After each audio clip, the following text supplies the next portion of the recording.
In a single weekend, $8.5 billion ran for the exits. Not because of a market crash, not because of a rumor on social media. It happened because a few thousand people did the same piece of maths at almost the same moment, and every one of them reached the same terrifying conclusion. The money underneath them might not actually be there. This is the story of the strangest bank run crypto has ever seen. There were no queues outside a building because there was no building. There was no bank because there was no bank. There was just code, a broken bridge, and one warning that lit the fuse. And by the time it was over, the biggest lender in decentralized finance had lost roughly a third of everything it held in about 48 hours. Here is the part that should stop you cold. The people who pulled their money out were the smart ones. The system did exactly what it was told to do. And the flaw that made all of it possible is still sitting inside dozens of other platforms right now, waiting. Let me show you how it happened, step by step, because once you see it, you can never unsee it.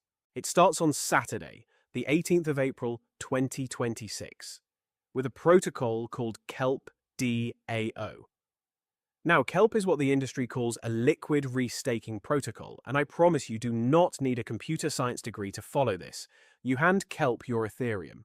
Kelp puts it to work securing other networks and earning yield. And in return, it gives you a token called rsETH, a kind of digital receipt that says, this represents real Ethereum, and you can trade it or borrow against it anywhere you like. That last part is the whole game. Because that receipt, rsETH, was accepted as collateral all over the crypto economy. It was treated as good as cash. And that is exactly the assumption an attacker decided to break. Here is what most people got wrong about this hack. Nobody found a bug in Kelp's code. The contracts worked perfectly. The attack came in through the bridge, the piece of plumbing that moves tokens from one blockchain to another. Kelp's bridge was built on a system called Layer 0. And to verify that a transfer was real, it relied on a single verifier. 1. A lone gatekeeper checking every crossing. And that, right there, is the fatal design. When you build a vault with one guard and no backup, you are not really protecting anything. You're just hoping nobody bribes the guard. So, that is exactly what the attackers did. They got inside two of the servers that this verification system depended on and quietly rewired them to lie. The servers kept answering every normal question correctly, so nothing looked wrong. But when it mattered, they reported that a batch of tokens had been burned on one chain, destroyed, when in reality, nothing had been destroyed at all. To make sure no honest server could contradict the lie, they knocked another one offline with a flood of traffic. And with the one remaining gatekeeper now blind and poisoned, the bridge did the only thing it knew how to do. It believed the lie, and it released real tokens on the other side. In one move, the attacker walked away with around 116,500 rsETH, roughly $290 million. And remember what that token was: a receipt for Ethereum that the whole market treated as real money.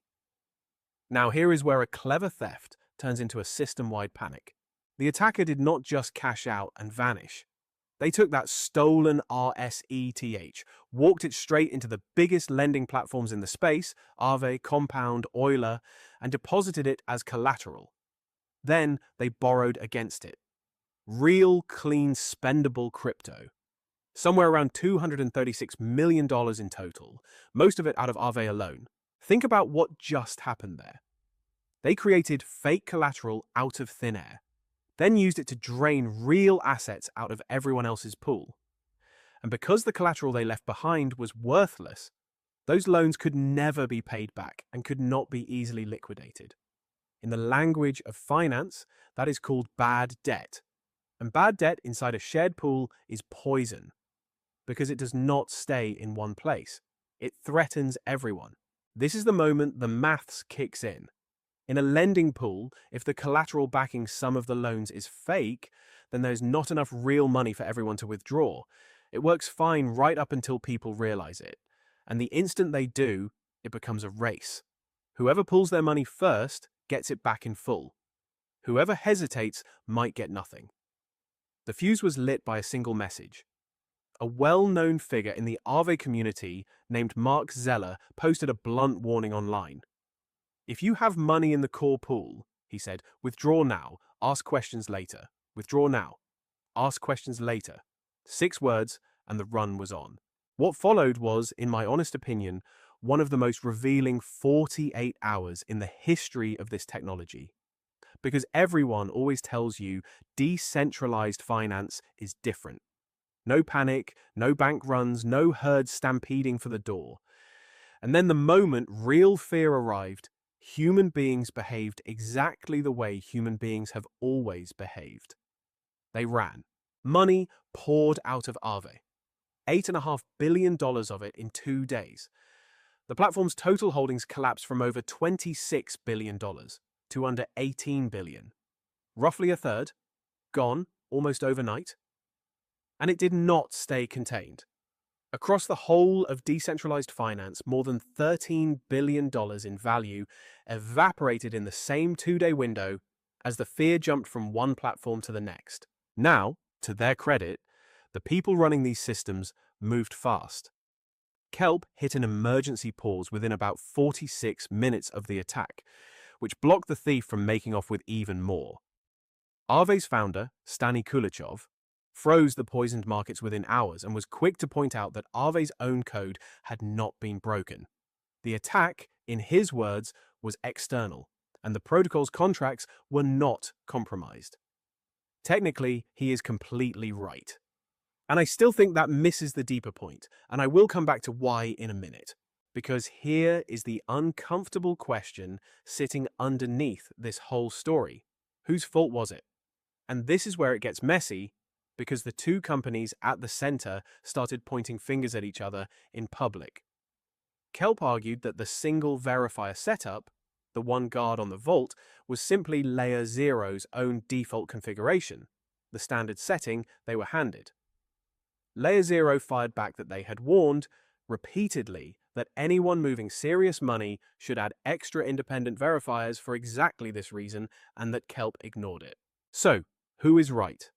Honestly, I think they both are, and that is the whole problem. Layer 0 is right that the safer option existed. Kelp is right that the dangerous option was the default. And when the dangerous choice is the one that requires no effort, and the safe choice is the one you have to know to go looking for, you should not be shocked when almost everyone ends up standing on the trapdoor. Bad defaults are not a footnote. Bad defaults are the accident waiting to happen. There is one more thread here, and I want to be careful with it. Layer 0 and the analytics firm, Chainalysis, both attributed this attack to North Korea's Lazarus Group, the state-backed hackers who have stolen billions to fund the regime. It fits the pattern. But I want to be straight with you. No court has proven that, and you should hold it as a serious allegation, not a settled fact. So, how does it end? Better than you would think, and that is the genuinely fascinating part.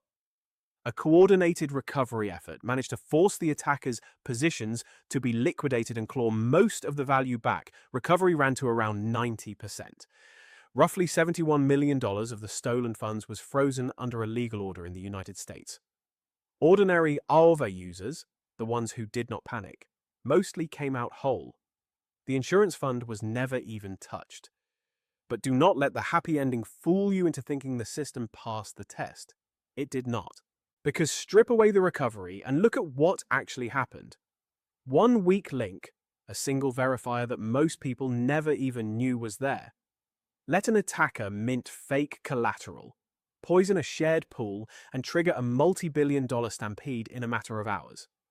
The technology that was sold to you as trustless turned out to rest on trusting a couple of servers nobody was watching.